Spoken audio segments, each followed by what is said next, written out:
So good. And one thing I really loved, what you just mentioned there, Uh-huh. and so insightful. Yeah, thank you. It is like life. 2020. It was a heck of a year. Yes, It's it behind was. us, right? Uh-huh. Now we're into 2021. As human beings, as adults, we're gonna get older and older, and we're always gonna run into obstacles. Mm-hmm. But if you have that mindset, that momentum, Yeah. that confidence, Yeah. nothing's too big. We can overcome it. Yep. It's just going full force, like you mentioned at the beginning here, like with the hurdles. Yeah. Speed, baby. Yeah. Let's go. You're getting fired up. Oh, I'm passionate right now, man. I love it. Yeah, Oh man, it's good. I have fun doing it, and I'm so grateful for how much I've experienced myself in my own journey to becoming the Hurdle Life coach. I mean, one thing that's not understood as much about motivational speakers or people that are in front of the room of what it takes to get there, and you go through a lot of dark times and hard times and adversity yourself to become kind of this example of overcoming obstacles and barriers. So growing up in a single parent home, North Omaha, Nebraska, that environment, drugs and violence and gangs around, there was a lot of adverse childhood experiences I seen myself. But I was so blessed to be able to kind of have this desire to want to be beyond my neighborhood. I also found a skill and a talent as a hurdler. Basketball is my favorite sport.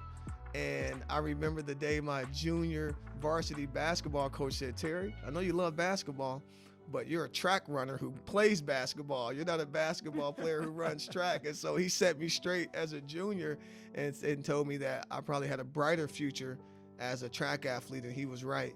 And I was able to earn that scholarship to the university, first generation college student, integrating into a new community, becoming a minority for the first time, learning about diversity.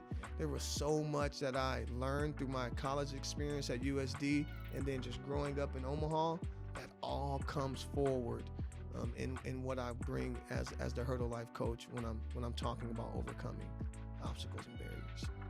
And I can't wait to have you on again here to talk about your story and go more into detail about that, because when I lived in Omaha, I worked for Enterprise Rent-A-Car, and there's different parts of the great city of Omaha, but like you mentioned, there's some tougher areas and everything.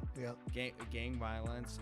But overcoming those and having your basketball coach, you were passionate about basketball, but he saw you had the talent to be a hurdler, a track star, and then he diverted you that way, and then the rest is history, basically. History in the books. That's right, man. What does a Hurdle Life Foundation entail? Great question. I'm excited to talk about it.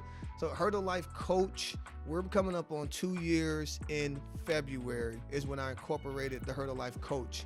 And we incorporated to provide inspiration, education, and motivation to lifelong learners of all ages, and then community members in all stages of their lives. The hope was the plan was to just share my story and inspire other people to overcome what they were going through. About a year into that journey, one of my advisors challenged me with the question of, what is the Hurdle Life Coach beyond your story, Terry? What happens when the community knows your story and is saturated? What do you do next? And that's when we embarked upon developing programs for out of the Hurdle Life Coach as well.